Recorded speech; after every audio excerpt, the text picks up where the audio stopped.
Hello, start करेंगे अपने। आज मैं नया टॉपिक चालू करता हूँ बिकॉज जैसे ही अपने क्लास स्टार्ट करते हैं ऑफलाइन, उस दिन मैंने आपको पहले ही बता दिया कि मैं प्रैक्टिकल के ऊपर ज़्यादा फोकस करूँगा। ऑलरेडी मैंने आपको कॉस्ट अकाउंट का यूनिट 1 अवर कर दिया है। उसमें जो फॉर्मूलाज जो आप मटेरियल में दिए वो पढ़ ले। इनकम टैक्स का यूनिट 1 पूरा थियरी अवर हो चुका है। जैसे ही क्लास स्टार्ट होगा प्रैक्टिकल, अब हम जाएंगे फाइनेंशियल अकाउंट, एडवांस अकाउंट। बहुत इजी है, बट यूनिट 1 के अंदर 4 चैप्टर है, सॉरी 5 चैप्टर है। Chapter number 1 introduction to company account, company account है क्या। उसके बाद chapter number 2 issue of share capital यानी कैलकुलेशन ऑफ शेयर, यानी जो अपना पढ़ा था ना 12 कॉमर्स में शेयर जब्ती वाला। तीसरा चैप्टर है बोनस शेयर, उसमें थियरी भी आती है प्रैक्टिकल भी आता है। चौथा चैप्टर है बाई बैक। छठा चैप्टर है अंडर राइटिंग। क्लियर। अब चैप्टर नंबर 1 है clear, introduction to company account, pure theory है। अड़ी मार्क के अंदर ये क्वेश्चन आ सकता है और पूछा हुआ भी है, और एमसीक्यू के लिए ये सब पढ़ना जरूरी है। बराबर। इंट्रोडक्शन टू कंपनी अकाउंट, जैसे 11 कॉमर्स के अंदर आपने पढ़ा एक इंसान के बारे में, 12 कॉमर्स में आपने पढ़ा था पार्टनरशिप भागीदारी के बारे में, FY BCom के अंदर भी तुमने पढ़ा था भागीदार के बारे में। अब SYTY पूरा के पूरा कंपनी अकाउंट के ऊपर डिपेंड करता है। कंपनी के खाते कैसे लिखते हैं, कंपनी का प्रोसीजर क्या होता है, कंपनी के अकाउंट कैसे लिखे जाते हैं, कंपनी के रूल्स क्या है, कंपनी को चलाने के लिए अकाउंट कैसे लिखना है, कंपनी में कौन से अकाउंट बनाना फर्जियात है, कंपनी के अंदर कौन सी बुक्सों को मेंटेन करना फर्जियात है, वो सब इसके अंदर पढ़ना है। तो पहला चैप्टर आता है इंट्रोडक्शन टू कंपनी अकाउंट। और आज का लेक्चर मेरा थोड़ा लंबा होगा बिकॉज आज और कल में मैं थोड़ा ज्यादा करके प्रैक्टिक थियरी पोर्शन अवर कर दूंगा। और थियरी पोर्शन इसके लिए बोल रहा हूँ कि थियरी पोर्शन इसलिए IMP है बिकॉज थियरी होगा तो आपको प्रैक्टिकली बहुत ईजी लगेगा, और इंटरनल एग्जाम में सम नहीं आते, MCQ आते, तो इसके लिए थियरी इंपॉर्टेंट है।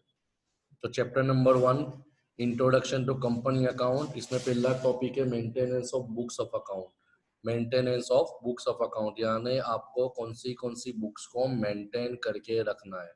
तो लिखा है हुआ है सेक्शन 123-28 ऑफ कंपनी एक्ट 2013, यानी सेक्शन 128 पूरा के पूरा मेंटेनेंस ऑफ बुक के बारे में क्या बताया। It means record of maintained by the company to record specific financial transaction, यानी कंपनी को कौन से रिकॉर्ड्स मेंटेन करने पड़ेंगे जब वो फाइनेंशियल स्टेटमेंट यानी profit and loss balance sheet बनाते हैं। तो देखो लिखा हुआ है every company shall keep proper book of account. कोई भी कंपनी हो, बड़ी हो छोटी हो, लिस्टेड हो कि नॉट लिस्टेड हो, अब ये सब क्या है वो अपना डिटेल में आगे देखेंगे।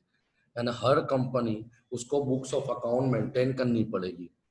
This clause specify the features of books of account as under. तो किस प्रकार रखनी पड़ेगी, तो लिखा हुआ है the company must keep the books of account with respect to the item specifies in clause 1 to clause 4।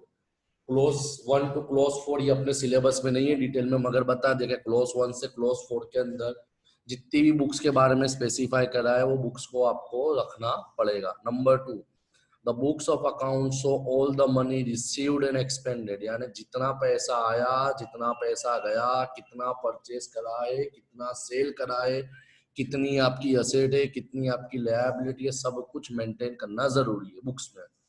Point number 3 the books of account में be kept on accrual basis. Accrual basis क्या है, तो 11 commerce में अब तूने पढ़ा था, FY में भी पढ़ा था types of books account keeping. तो 2 सिस्टम थी, कैश सिस्टम ने मर्केंटाइल सिस्टम। मर्केंटाइल को एक्रूअल बोला जाता है, जो डबल एंट्री सिस्टम द्विनोद पद्धति पे डिपेंड करता है।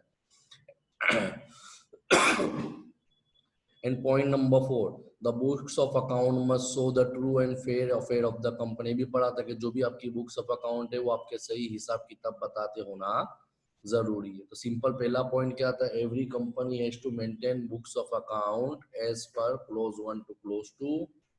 जितना पैसा आया, कितना पैसा गया, कितना परचेज किया, कितना सेल्स हुआ, कितनी असेट है, कितनी लायबिलिटी, सब बताओ। बुक्स ऑफ अकाउंट तुम्हारी एक्रूअल बेसिस पे रहेगी। अब देखो ये सब जो मैं बोल्ड करता हूँ वो आपको अंडरलाइन कर लेना है, वो MCQ बेसिस में आपको काम आ सकता है। समझ में आया मैं जो बोल रहा हूँ वो? क्लियर। ये maintenance of book of account section 128 आता है, बराबर है। उसके बाद इसके अंदर क्या क्या आएगा, कितना पैसा आया, कितना पैसा गया। तुम्हारी बुक्स ऑफ अकाउंट कैसी होनी चाहिए, ट्रू एंड फेयर, यानी सही होनी चाहिए, कोई लोचे लबाड़े नहीं होनी चाहिए। पॉइंट नंबर 1 हुआ। आगे देखते हैं section 2 sub section 13 defining books of account as account and include records maintain in respect of, यानी सेक्शन 2 सब सेक्शन 13 क्या बोलता है कि बुक्स ऑफ अकाउंट कैसी होनी चाहिए। तो देखो जो ऊपर पढ़ा वो डिटेल में आता है। all the sum of money all the sum of money received and expended by the company in relation with receipt and expenditure, यानी आपके बिजनेस में कितना पैसा आया कितना पैसा गया उसका रिकॉर्ड रखो। All purchase and sales of goods, चाहे तुम गुड्स परचेज करते हो बिजनेस में हो या तो आप सर्विस के बिजनेस में हो, तो कितना माल आया कितना माल गया उसका रिकॉर्ड रखना है। द एसेट एंड लायबिलिटी, आपकी कितनी असेट है, कितनी जवाबदारी है, जिम्मेदारी है, देवा है, वो सबका रिकॉर्ड रखना है। Item of cost as prescribe, ने कौन सी चीज का कितना खर्चा हुआ वो सब बताना जरूरी है। तुम्हारा पॉइंट नंबर 1 हुआ जो सेक्शन 128 बोलता है। अब जाते point number 2, what is to be required to be prepared and kept are books of account, other relevant book and paper। ऐसा नहीं कि बुक्स ऑफ अकाउंट रखना है, बुक्स ऑफ अकाउंट के साथ क्या बताया कि जो रेलेवेंट बुक यानी जो जो चौपड़ियां रखना जरूरी है, जो जो पेपर रखना जरूरी है, सबको तुम्हारे बनाना पड़ेगा। देखो लिखा हुआ है बुक एंड पेपर का मतलब क्या होता है, तो book and paper include account, deed, voucher, writing, document, minutes, register maintain on a paper और in electric form. Electric form का मतलब अभी टेक्नोलॉजी आ चुकी है, इसको तुम कंप्यूटर के अंदर रखो, फाइल बना के रखो, या तो मैन्युअली रखो, चाहे वो तुम्हारा डीड हो, डीड का मतलब तुम्हारा एग्रीमेंट हो, तुम्हारा कोई वाउचर बिल हो, राइटिंग हो, डॉक्यूमेंट हो, हर चीज को आपको मेंटेन करके रखना है। क्लियर। अब सेक्शन 22 क्या बोलता है, तो balance sheet at the end of the year, तो अपने पढ़ा हुआ है कि बैलेंस शीट तैयार रखनी पड़ेगी। Statement of profit and loss, ये भी अपने पढ़ा है, नफा नुकसान खातू बनाना पड़ेगा। और दो चीज आपके लिए नवी है, केस फ्लो स्टेटमेंट, रोकड़ प्रवाहों पत्रकपन बिजनेस में रखना फर्जियात है। And statement of change in equity applicable, देखो शब्दों पे ध्यान देना, changes in statement of change in equity applicable, अगर जरूरत है तो इक्विटी का मतलब आपकी जो शेयर मूड़ी है उसके अंदर भी चेंजेस आता है तो रखना जरूरी है। पॉइंट नंबर 2 हुआ। पॉइंट नंबर 3 क्या होता है, books of account, books and paper and financial statements should explain the transaction effected at the company registered office or any branches, यानी बुक्स में सब कुछ आ जाना चाहिए कि आपके बिजनेस में क्या हो रहा है, आपके रजिस्टर्ड ऑफिस में सब एंट्री हुई है कि नहीं, आपके ब्रांचेस की एंट्री हुई है कि नहीं। उसके बाद point number 4, record paper and financial paper must related to any specific financial year only, जैसे अपने ऑलरेडी पढ़ा है कि अपने हर साल अकाउंट क्लोज करते हैं, तो जो बुक्स ऑफ अकाउंट के अंदर एंट्री होगी वो करंट ईयर की ही होगी। क्लियर। यानी ऐसा नहीं कि लास्ट ईयर खत्म हो गया तो फाड़ के फेंक दो, उसको संग्रह करके रखो, मगर इस साल के खाते में इस साल की जसर आनी चाहिए, फालतू की चीजें आनी नहीं चाहिए। Point number 5, a company engage in production, यानी जो कॉस्ट अकाउंट अपना पढ़ उसके रिलेटेड है कि अगर कोई कंपनी उत्पादक के धंधे में कोई प्रोडक्ट का प्रोसेस करती है या तो कोई वस्तु का उत्पादक करती है या मैन्युफैक्चरिंग करती है, is required to maintain particular utilization of material, labor and other item of cost as central government prescribe। Already cost account पढ़ा तो पढ़ा ना अपने, मटेरियल कॉस्ट क्या है, लेबर कॉस्ट क्या है, अदर कॉस्ट क्या है, डायरेक्ट एक्सपेंस क्या है। तो वही बताया कि अगर कोई बिजनेस मैन्युफैक्चरिंग के बिजनेस में, प्रोसेसिंग के बिजनेस में, ऐसे कोई बिजनेस में, तो उसको सेंट्रल गवर्नमेंट के मुताबिक उन्होंने जो प्रिस्क्रिप्शन बताया है कि आपको मटेरियल के ऊपर कितना खर्चा हुआ वो बताओ, लेबर पे खर्चा कितना हुआ वो सब बताना जरूरी है। पॉइंट नंबर 6, कंपलसरी नहीं, वो डिपेंड करता है बिजनेस पे। क्या बोला है कि अगर आपकी कोई ब्रांचेज है, अगर आपके बिजनेस की कोई शाखा है तो उसका भी इंडिया में हो या आउटसाइड इंडिया का हो, उसको भी तुमको प्रॉपर बुक्स ऑफ अकाउंट में मेंटेन करना पड़ेगा, उसका रिकॉर्ड भी, चाहे वो इंडिया के अंदर तुम्हारी ब्रांच हो, चाहे ब्रांच तुम्हारी आउट ऑफ इंडिया हो। तुम्हारा बिजनेस यहाँ का है तो इंडिया के रूल्स के मुताबिक, कंपनी एक्ट के मुताबिक आपको वो सब चीजों पे ध्यान देना जरूरी है। Books of account shall be kept at register office of the company, ये एमसीक्यू में आ सकता है कि कोई भी कंपनी हो, बड़ी हो के छोटी हो, उसकी रजिस्टर्ड ऑफिस होती है। तो वो लोग को हर बुक्स ऑफ अकाउंट को रजिस्टर्ड ऑफिस में ही मेंटेन करके रखना है, कोई ब्रांच या कोई शाखा पे या सब्सिडरी पे नहीं होगा। मेन अकाउंट हमेशा रजिस्टर्ड ऑफिस से ही आपको मिलेगा। तो बता, ये भी रूल्स है, क्यों? क्योंकि जो भी चेकिंग आएगी वो रजिस्टर्ड ऑफिस के हिसाब से ही आएगी, यानी every books of account must be maintain at registered office. Point number 8 क्या बोलता है? In case of books of account being maintain at other places other than registered office as may be decided by the board of the company shall require to intimate full address to such place to register of company within 7 days। ये point number 7 का repeated है कि अगर आपकी company books of account register के बदले कोई और जगह, कोई और ब्रांच पे, कोई और शाखा पे या कोई और जगह पे मेंटेन करके रखती है, अगर बोर्ड की मीटिंग में ऐसा नक्की हुआ है तो तुमको वो पूरा के पूरा एड्रेस जहां पे आप अकाउंट रख रहे हो वो रजिस्टर्ड ऑफ अ कंपनी के अंदर 7 दिनों के अंदर आपको बताना पड़ेगा। क्लियर? वो भी बताया कि पॉइंट नंबर 9 भी इतना टिपिकल नहीं है, इजी है, पढ़ने से समझ में आएगा। The books of account books and paper are maintain in electronic mode if permitted and it is optional. ऐसा जरूरी नहीं है कि वो तुम इलेक्ट्रिक में ही रखो, कंप्यूटर के अंदर रखो, चिप में रखो, वो ऑप्शनल है कि आप इलेक्ट्रिक फॉर्म में भी रख सकते हो। अगर इलेक्ट्रिक फॉर्म में नहीं रखना तो आप उसको मैन्युअली फॉर्म में भी, रजिस्टर के यानी फाइल के फॉर्म में भी रख सकते हो। अब इसमें सेकंड टॉपिक आता है स्टैट्यूटरी रिकॉर्ड। स्टैट्यूटरी का मतलब होता है कंपलसरी। कौन से रिकॉर्ड ऐसे हैं जो कंपनी को रखने पड़ेंगे बुक्स के अलावा? तो पहला आता है इनकॉर्पोरेशन डॉक्यूमेंट। इनकॉर्पोरेशन का मतलब धंधा चालू करने का जो रजिस्ट्रेशन सर्टिफिकेट होता है, उसके जो डॉक्यूमेंट्स होते हैं वो। उसके अंदर क्या आता है? तो memorandum of association and article of association. Memorandum क्या है, आर्टिकल क्या है, ये अपने सिलेबस में नहीं है मगर मैं शॉर्ट में बता दूं। मेमोरेंडम के अंदर कंपनी क्या करने वाली है, कंपनी का क्या नाम है, कंपनी कौन से हेतु से चालू हुई है, कंपनी की रजिस्टर्ड ऑफिस क्या है, कंपनी की लायबिलिटी कितनी है, कंपनी की कैपिटल कितनी रहेगी, कंपनी के डायरेक्टर कौन रहेंगे, उनके एड्रेस क्या रहेंगे, वो सब आता है। एक जात की कंपनी की परछाई बोल सकते हैं। आर्टिकल्स ऑफ एसोसिएशन का मतलब कंपनी के रूल्स एंड रेगुलेशन। क्लियर? तो ये इनकॉर्पोरेशन डॉक्यूमेंट होते हैं। Record of private placement, registered of duplicate set certificate, register of sweet equity. Sweet equity क्या डिटेल में आगे आएगा। रजिस्टर ऑफ सिक्योरिटी बायबैक, ये भी अपने सिलेबस में। रजिस्टर ऑफ डिपॉजिट, आपने डिपॉजिट कहाँ रखा है, कैसे रखा है। रजिस्टर ऑफ चार्ज, कौन सा चार्जेस लगेगा। माइनर्स ऑफ मीटिंग, यानी कौन सी तारीख को मीटिंग रखी है, मीटिंग में क्या क्या नक्की हुआ है। Books of account, register of loan, register of security, register of director, register of contract, यानी इन शॉर्ट जितने भी कंपनी के रिलेटेड डॉक्यूमेंट्स है, पेपर्स है, वो सबको आपको रखना जरूरी है। वो जो सब पॉइंट पड़ा वो इसके लिए बता रहा हूँ कि उसके अंदर आपको 11-13 पॉइंट लर्न नहीं करने, उसके अंदर आपको 5-7 पॉइंट लर्न करने, उसके अंदर आपको 5-7 पॉइंट लर्न करने, ज्यादा पॉइंट लर्न करने की जरूरत नहीं है। मगर तुमको 13 और 13 इसके लिए याद रखने पड़ेंगे क्योंकि एमसी के अंदर मैच द फॉलोइंग या फाइनल एग्जाम में अड़ी मार्क के अंदर आ सकता है कि भाई रिकॉर्ड में कौन सी चीज आती है, फिर बुक्स में कौन सी चीज आती है। क्लियर? उसके बाद आता है स्टेटिस्टिकल रिकॉर्ड। स्टेटिस्टिकल का मतलब जो तुम्हारा कैलकुलेशन वाला होता है, स्टेटिस्टिकल। अब ये सब क्या है, ये सब जो नाम दी ये सब अपना प्रैक्टिकल है। Share application and allotment book, share अर्जी और मंजूरी की चोपड़ी। शेयर कॉल बुक, शेयर हफ्ता मंगाई चोपड़ी। इसी तरह डिबेंचर एप्लीकेशन, डिबेंचर की अर्जी, डिबेंचर कॉल बुक यानी तुमने हफ्ते कैसे मंगाए। रजिस्टर ऑफ शेयर सर्टिफिकेट, किसके नाम का ट्रांसफर है। डिविडेंड बुक, क्योंकि अपने पढ़ा है कि इक्विटी वालों को वर्तन में डिविडेंड दिया जाता है, डिबेंचर वालों को इंटरेस्ट दिया जाता है, तो सबका रिकॉर्ड रखना पड़ेगा। Transfer certificate, register certificate, share warrant, agenda book, sealed company. Sealed document का मतलब जो हमेशा सील्ड रहेंगे, संभाल के रहेंगे। And register of power of attorney, के भाई कंपनी की पावर ऑफ अटॉर्नी क्या है, उसके पास कितना अधिकार है, क्या है क्या नहीं, ये सब चीजें इसके अंदर रहेगी। तो ये तुम्हारा टॉपिक नंबर 1 था। बराबर, कंपनी बुक्स में कौन सी चीजें आती है, ये अलग से टॉपिक है, ये अड़ी मार्क के क्वेश्चन है, ये लास्ट ईयर सिलेबस में ऐड हुए। प्रोस्पेक्टस, रेड हियरिंग प्रोस्पेक्टस और एसबा, ASBA, स्पेलिंग सुधार लियो तुम लोग, असबा है असबा।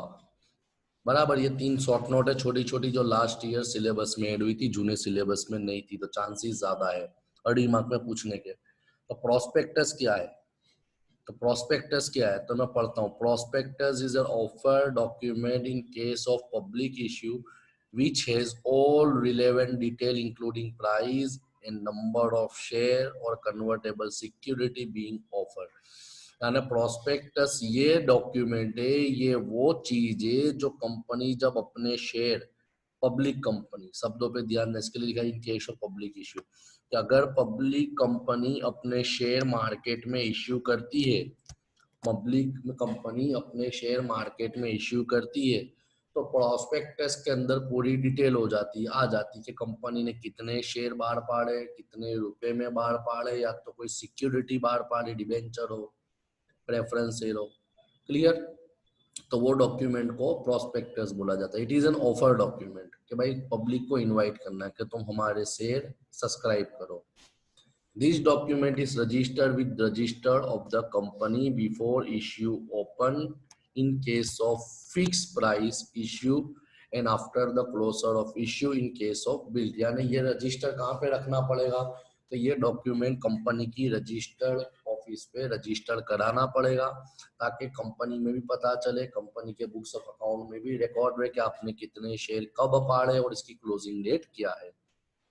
Offer document is a document with, अब इसके अंदर क्या क्या आता है? तो खाली मैंने बोला का प्राइस नहीं आती, इसके अंदर कंपनी एक सिंपल लैंग्वेज बोल सकते हैं कि प्रोस्पेक्टस यानी कंपनी का पूरा चिट्ठा, कंपनी की पूरी कंडीशन, कंपनी के पूरे कामकाज, कंपनी का पूरा प्रोसीजर है कि कंपनी का नाम क्या है। देखो लिखा हुआ है, offer document is a document which contain all information about company, company क्या है, उसके प्रमोटर कौन है, कंपनी का प्रोजेक्ट क्या है, कंपनी की फाइनेंशियल डिटेल क्या है, कंपनी पैसा क्यों उगरा रही है, कंपनी कौन से फॉर्म में उगरा रही है, etcetera etcetera etcetera. Use for using invitation to issue made by the issuer, ताकि बाहर वाले ये प्रोस्पेक्टस देख के कंपनी की शेयर को परचेज करने के लिए अप्लाई करें। ये होता है प्रोस्पेक्टस। सिंपल शब्दों में प्रोस्पेक्टस का मतलब कंपनी शेयर इश्यू करने के लिए बाहर जो पाती है, मगर याद रखना पब्लिक कंपनी। अब सेकंड आता है रेड हियरिंग प्रोस्पेक्टस। दोनों में फर्क क्या है? तो रेड हियरिंग प्रोस्पेक्टस में फर्क क्या है? तो it is a prospectus which does not have detail of either price और number of share being offer on the amount of issue. यानी ये वो प्रोस्पेक्टस है, मगर फर्क इतना है कि उसके अंदर कितने शेयर बाहर पाड़े, कितने रुपए में बाहर पाड़े, कौन सी सिक्योरिटी बाहर पाड़ी, सब आ जाएगा।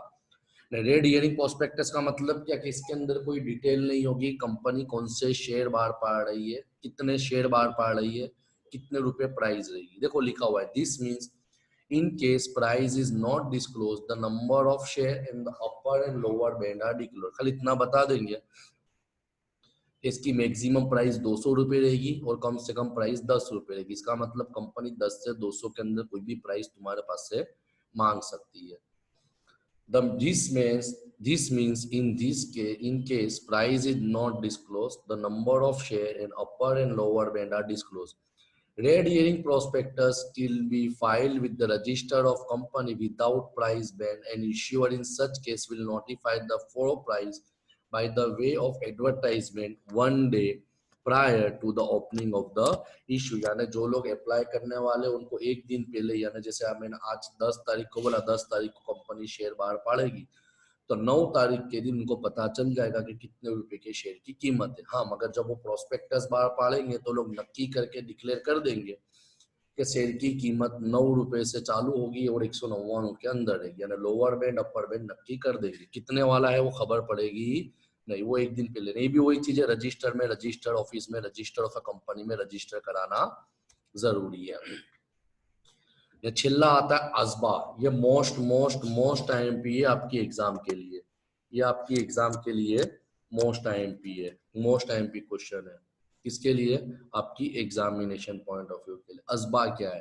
तो application supported by block amount, application supported by block amount, application supported by block amount. समझ में आया? मोस्ट आईएमपी क्वेश्चन है, समझ में आया?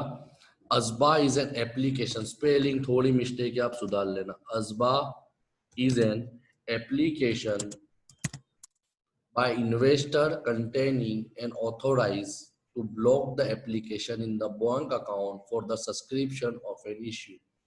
If an investor is applying through ASBA, his application money shall be debited from the bank account only. यानी जो लोगों को शेयर के लिए अर्जी करनी है, तो असबा क्या है? तो ASBA is an application by investor, यानी जो रोकाण करना चाहते कंपनी में वो इसके जरिए अप्लाई करेंगे ने अमुक शेयर को ब्लॉक कर देंगे कि भाई इतने शेयर हम खरीदेंगे।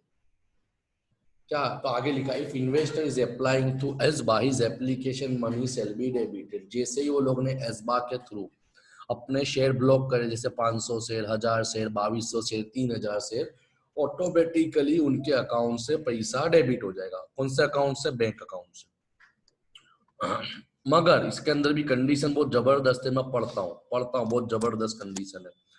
If investor is applying through ASBA, his application money shall be debited from the bank account only if his application is selected for allotment after the basis of allotment is finalized. यानी क्या बताया? बहुत अच्छी चीज बताई है कि investor का पैसा अकाउंट से तभी डेबिट होगा जब उसकी एप्लीकेशन की मंजूरी आ चुकी है, अलॉटमेंट हो चुकी है, उसको शेयर की मंजूरी दे दी गई है। In an endeavor to make the existing public issue process more efficient, SEBI introduced a supplementary process of applying in public issue. यानी क्या लोग अच्छे तरीके से इश्यू करें, इसके लिए SEBI ने चीज निकाली है। अब ये कहाँ आता है? The ASBA process is available in all public issue. Public issue का मतलब जो शेयर पब्लिक के लिए कंपनी इश्यू करती है, as well as for right issue. right issue आ जाएगा। ASBA coexist with current process wherein check is used as a mode of payment. ये पूछ सकते हैं कि ASBA के अंदर मोड ऑफ पेमेंट किसके जरिए होता है? चेक के जरिए होता है। तो ये जो मैंने तीन टॉपिक आपको बताए, वो तीन टॉपिक आपको शॉर्ट नोट के तौर पे आने के चांसेस ज्यादा रहते हैं। क्लियर? ये तुम्हारा चैप्टर नंबर 1 था, इंट्रोडक्शन ऑफ शेयर। अब ये तो बहुत इजी चैप्टर है, ये पूरा प्रैक्टिकल है। 99.99 100%, 10 मार्क का मिनिमम सम, 15 मार्क का मैक्सिमम सम यहाँ से आएगा। जो 11-12 कॉमर्स में तुमने पढ़ा हुआ था, शेर जब्ती वाला, बराबर पढ़ा था ना? अर्जी करवी, मंजूरी करवी, पहलो हफ्तो, छेल्लो हफ्तो, जब्ती करवी, फरीथी बाहर पड़वा। हाँ, 11-12 कॉमर्स से थोड़ा बड़ा है, थोड़ा एडिशनल। क्लियर? तो ये मैं थोड़ा फास्ट जाऊंगा।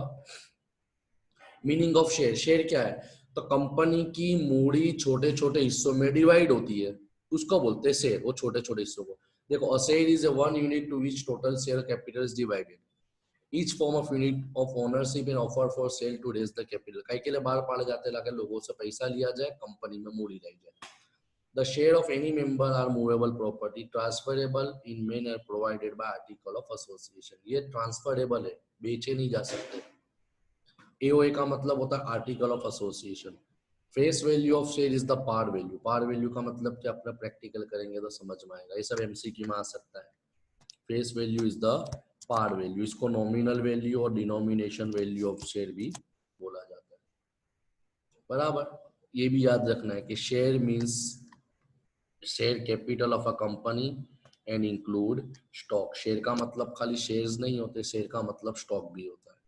या आगे पढ़ोगे तुमने खाली 12वें में इतना पढ़ेला, share means share in the share capital of a company, यानी कंपनी की मूड़ी में जो छोटे छोटे हिस्से होते हैं, capital of company is divided into small part, that small part is known as share and the amount receive from such share is known as share capital. यानी कंपनी की मूड़ी को छोटे छोटे हिस्सों में डिवाइड किया जाता है, उसको शेयर बोला जाता है, और मूड़ी से जो पैसा आता है उसको शेयर कैपिटल बोला जाता है। बट कंपनी एक क्या बोलता है? It also include stock. देखो मैंने बताया, मीनिंग पढ़ लेना, मैंने बताया वही है। अब kinds of share capital, share capital दो प्रकार की होती है, इक्विटी शेयर मूड़ी यानी इक्विटी शेयर कैपिटल ने प्रेफरेंस शेयर मूड़ी यानी preference share capital. The share which is known, equity share capital क्या है? तो जो प्रेफरेंस शेयर नहीं है उसको बोलते हैं इक्विटी। इक्विटी वालों के पास वोटिंग का अधिकार होता है। Equity owner, equity share capital, equity share holder are the real owner of the company. जो इक्विटी के शेयर होल्डर होते हैं वो कंपनी के मालिक होते हैं। इक्विटी शेयर किसको बोलते हैं? जो प्रेफरेंस शेयर नहीं है। क्लियर?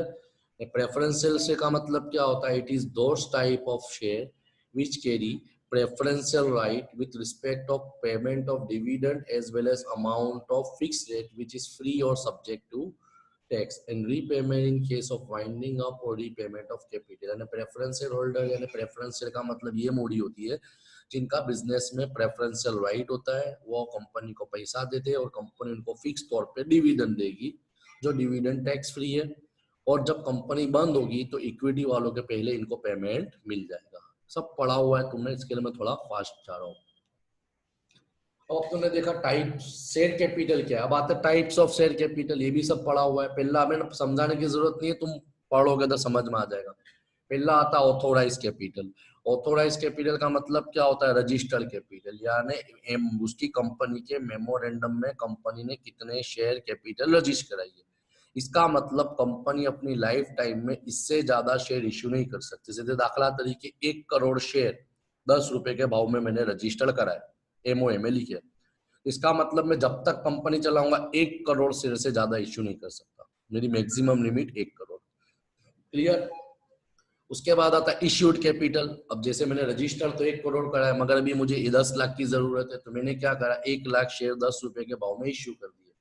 तो जितने शेयर मैंने मार्केट में सब्सक्रिप्शन के लिए इश्यू करे उसको बोलते हैं इश्यू कैपिटल। सब्सक्राइब कैपिटल का मतलब मैंने मार्केट में इश्यू करे 1 लाख शेयर, 96,000 लोगों ने अप्लाई करा, इश्यू करे, तो उसको बोलते हैं सब्सक्राइब शेयर। समझ में आया? कॉल्ड अप कैपिटल का मतलब हफ्ता मंगाना, कि जैसे एग्जाम्पल के तौर पे बात करें 10 रुपए का शेयर है, मैंने 3 रुपए मंगाए, तो जो 3 रुपए मैंने मंगाया उसको बोलते हैं called up capital. Paid up capital का मतलब क्या होता है? जो तुम लोगों ने पे करा है। क्लियर? Reserve capital. अब capital reserve is different from reserve capital. देखो पढ़ता हूँ, ये काम का ये तुमको समझना पड़ेगा क्योंकि ये तुम्हारे लिए नया टॉपिक है। मूडी अनामत पढ़ा था ना तुमने, कि शेयर जब्ती करने के बाद जब तुम फरीदी शेयर बार पाड़ते थे क्या लिखते थे? शेयर जब्ती थे मूडी अनामत, share capital account debit to capital reserve. तो ये क्या है? तो रिजर्व कैपिटल और कैपिटल रिजर्व अलग अलग है। देखो लिखा हुआ है capital reserve are part of reserve and surplus, बराबर है, रिजर्व सरप्लस का एक हिस्सा है, and refer to those reserve which are not available for declaration of dividend। यानी मूडी अनामत ये है जिससे तुम डिविडेंड डिक्लेयर नहीं कर सकते। डिविडेंड प्रॉफिट से देना है, जनरल रिजर्व से दे सकते हो, मगर कैपिटल रिजर्व से, ये कैपिटल रिजर्व क्या मालूम है? मूडी खर्चे, सॉरी मूडी आवक है, पढ़ा था ना एफआई में, capital income revenue income, capital expense revenue expense, मूडी अनामत है, मूडी आवक है कैपिटल रिजर्व। दिस रिजर्व में be use to issue bonus share, या तो तुम बोनस शेयर में पैसा इस्तेमाल कर सकते हो, या तो आपके बिजनेस में शेयर इश्यू करने के समय जो नुकसान हुआ है, लिखा हुआ है दिस रिजर्व में be use to write off capital loss such as discount on issue of share and so on. उसके बाद आता है आज के लिए लास्ट टॉपिक जो अपने खत्म करेंगे, उसके बाद कल करेंगे, मिनिमम सब्सक्रिप्शन। मिनिमम सब्सक्रिप्शन का मतलब कहीं भी तुमने पढ़ा था कि अगर कंपनी को मिनिमम सब्सक्रिप्शन नहीं मिलता, अगर कंपनी को मिनिमम सब्सक्रिप्शन नहीं मिलता तो कंपनी को अपने शेयर वापस से रिपीट करने पड़ेंगे, यानी कंपनी को इतनी अर्जी तो मिलनी चाहिए। देखो लिखा हुआ है public company can not make allotment of share unless the amount stated in prospectus is the minimum subscription has been subscribed and the sum payable as application money for such share have been received by the company। अगर company को minimum subscription नहीं मिलता तो company आगे share को allot मंजूरी नहीं दे सकती। अब minimum subscription is to be disclose in the prospectus. Prospectus पढ़ा के जब कंपनी शेयर बाढ़ पाती है तो उसको बताना पड़ेगा कि भाई 1 लाख शेयर है तो 1 लाख शेयर, इसका मतलब कम से कम 90,000 शेयर की अर्जी आना जरूरी। अगर 90,000 से एक शेयर भी कम आया तो कंपनी को वापिस शेयर रिफंड कर देने पड़ेंगे, कंपनी उसको मंजूरी नहीं दे सकती। जैसे लिखा हुआ है, पढ़ लेना, लिखा हुआ है देखो, as per the guidelines of SEBI a company must receive 90% of subscription against the entire issue before any allotment of share or debenture. If company do not receive minimum subscription of 90%, the entire subscription will be refunded within 15 days from the closure of issue। यानी अगर आपको 90% जितना subscription नहीं आता, लोग 90% जितना apply नहीं करते, तो आपको 15 दिनों के अंदर, जैसे ही तुम्हारा सब्सक्रिप्शन खत्म होता है उसके 15 दिनों के अंदर आपको सबको पैसा, एक को नहीं, जितने भी है सबको पैसा रिफंड कर देना पड़ेगा। अगर आप पेमेंट करने में डिले करते हो, अगर आपने 15 दिन में पेमेंट नहीं करा तो कंपनी एक का कायदा क्या बोलता है, आपको उनको पैसा 15% पर एनम के ब्याज के साथ चुकाना पड़ेगा। समझ में आया? ये तुम्हारा मिनिमम सब्सक्रिप्शन हुआ। आज का टॉपिक में इतना ही खत्म करता हूँ, क्योंकि आज का टॉपिक थोड़ा ज़्यादा ले लिया है, टाइमिंग भी मैंने थोड़ा ज़्यादा खींचा है। क्लियर? इतना पढ़ लेना, फिर कंटिन्यू करेंगे।